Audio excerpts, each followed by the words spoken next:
आजकल कुछ वायरल चल रहा है, जो सोशल मीडिया इन्फ्लुएंसर है, जिन्होंने बहुत सारे लाखों करोड़ों लोगों को फॉलो करवाया अपने प्रोग्राम से, आज वही कटघरे में खड़े हैं। हरे कृष्ण। सोशल मीडिया का जमाना है, हर चीज बहुत जल्दी वायरल हो जाती है। पॉजिटिव नेगेटिव, पॉजिटिव कम वायरल होता है, नेगेटिव ज्यादा वायरल हो जाता है। अब वो नेगेटिव है कि या वो हमें कुछ सिखाने के लिए बना है। तो वैसे ही आजकल कुछ वायरल चल रहा है, जो सोशल मीडिया इन्फ्लुएंसर है, जिन्होंने बहुत सारे लाखों करोड़ों लोगों को फॉलो करवाया अपने प्रोग्राम से, आज वही कटघरे में खड़े हैं। तो कौन दोषी है? क्या वो दोषी है या फॉलो करने वाला दोषी है, जिसने बिना देखे फॉलो किया और आज उसको अनफॉलो करना पड़ रहा है? एक उदाहरण लेते हैं। एक स्टूडेंट है, एग्जाम में चीटिंग करता है। किसका जीवन खराब होगा? उसका जीवन खराब होगा। ठीक है, अगर पकड़ा जाएगा तो उसका सब कुछ वापस ले लिया जाएगा, सारे सर्टिफिकेट वापस ले लिए जाएंगे। लेकिन अगर एक टीचर चीटिंग करता है, टीचर है वो चीटिंग करता है, उसके साथ उसके सारे स्टूडेंट्स का जीवन खराब होगा, क्योंकि सबको चीटिंग करना सिखा रहा है। तो इसलिए स्टूडेंट का जिम्मेदारी है। टीचर तो दोषी है, लेकिन स्टूडेंट भी उतना ही दोषी है। इसलिए स्टूडेंट्स को, जिसको आप फॉलो कर रहे हैं, उसके बारे में जान तो लीजिए। देखिए, फॉलो करना एक कुछ चीज के लिए आपने फॉलो किया।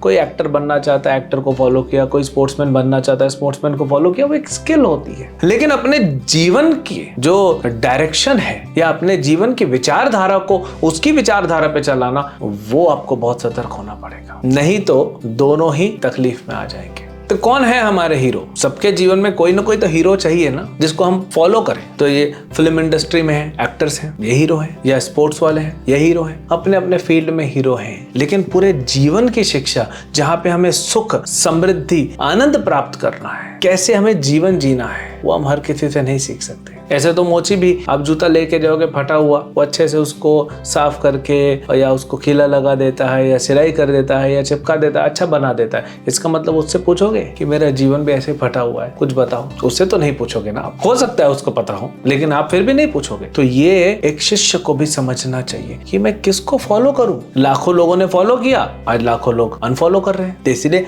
हमें भी जिम्मेदारी लेनी चाहिए। शास्त्रों में बताया गया, जैसे श्री उपदेशामृत में श्रील रूप गोस्वामी बताते हैं, वाचो वेगम, मनस क्रोध वेगम, जिह्वा वेगम, उदर उपस्थ वेगम। जो ये 6 चीजें कंट्रोल कर सकता है ना, वही गुरु बन सकता है। बहुत सारे पैरामीटर्स हैं, कोई व्यक्ति गुरु क्यों बने।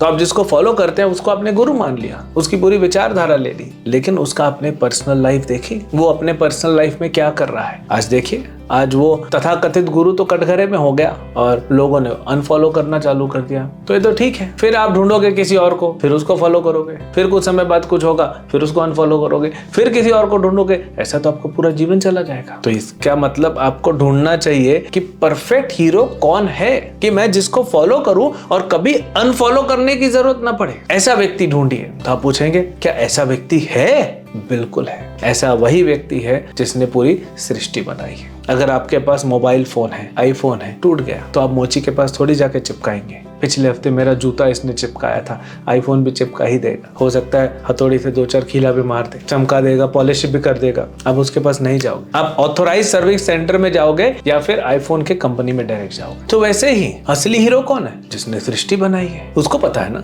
उस व्यक्ति ने सृष्टि बनाई है तो उसको पता है सृष्टि कैसे चलेगी। हमको उसने बनाया है, हम उनके अधीन हैं, तो उनको पता है कि हमको कैसे चलाना है। हमारे को पता लगाना है कि हमारा जीवन कैसे चलेगा, वो उससे पूछना है। और वो असली हीरो सृष्टि करता और कोई नहीं बल्कि भगवान श्री कृष्ण है।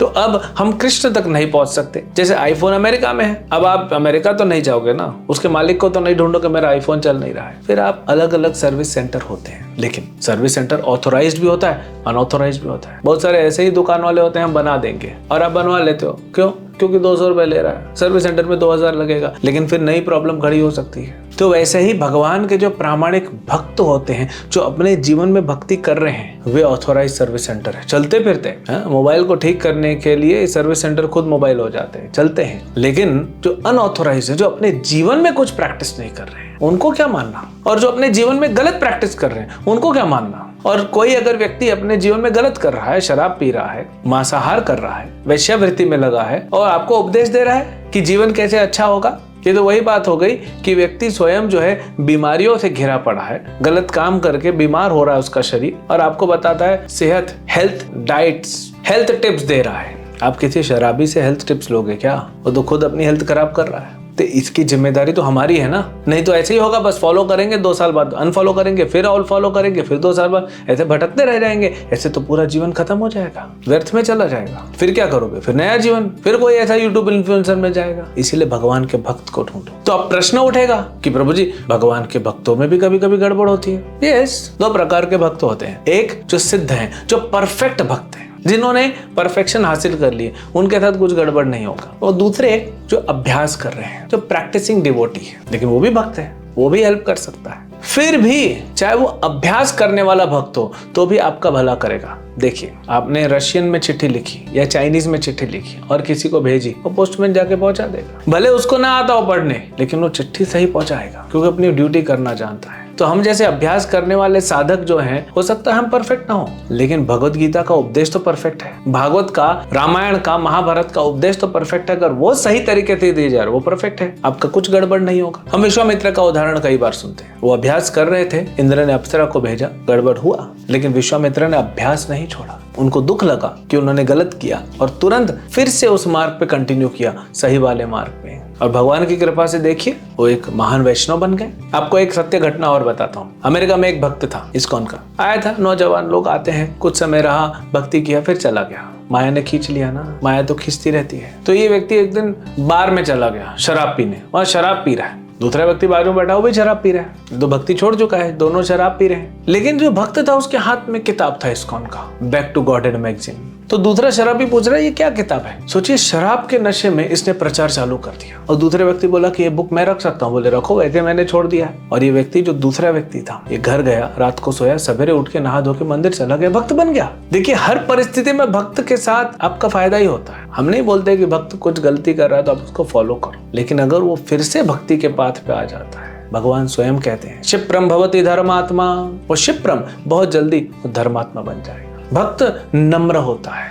अहंकार नहीं होता। श्रील प्रभुपाद, जो कि एक सिद्ध भक्त हैं, जो परफेक्ट है, भगवान का प्रचार करने आए। एक बार अमेरिका में रिपोर्टर ने पूछा, स्वामी जी क्या आप परफेक्ट हैं? तो प्रभुपाद, क्योंकि नम्र है भक्त, तो उन्होंने कहा नहीं, मैं परफेक्ट हो भी सकता हूँ, नहीं भी हो सकता हूँ। वो इम्पोर्टेंट नहीं है। इम्पोर्टेंट ये है कि मैं जो आपको संदेश दे रहा हूँ, वो कहाँ से आ रहा है? वो भगवत गीता से आ रहा है, और वो परफेक्ट है, क्योंकि कृष्ण ने दिया है। कृष्ण परफेक्ट है, इसलिए कृष्ण का संदेश भी परफेक्ट है, और वो संदेश मैं आपको यथारूप एज इट इज दे रहा हूँ, इसीलिए वो संदेश परफेक्ट है। अगर आप उसको फॉलो करोगे तो आपका जीवन भी परफेक्ट हो जाएगा। ये सिस्टम होना चाहिए, कृष्ण से आना चाहिए, सृष्टिकर्ता से आना चाहिए। भगवान श्री राम भी यही सिखाते हैं, भगवान कृष्ण भी अपने जीवन में यही सिखाते हैं, प्रचार भी यही करते हैं। भगवान कृष्ण अर्जुन से कहते हैं, तद्विधि प्रणिपातेन परिप्रश्नेन सेवया उपदेक्षन्ति ते ज्ञानम ज्ञानिनः तत्त्वदर्शिनः। अपने जीवन में अगर कुछ बदलाव चाहते हैं ना, सुख शांति समृद्धि आनंद चाहते हैं ना, तो तत्वदर्शी के पास जाइए, जो तत्व को जानता है। भगवान चैतन्य महाप्रभु स्वयं कहते हैं, यही कृष्ण तत्ववेता सही गुरु है।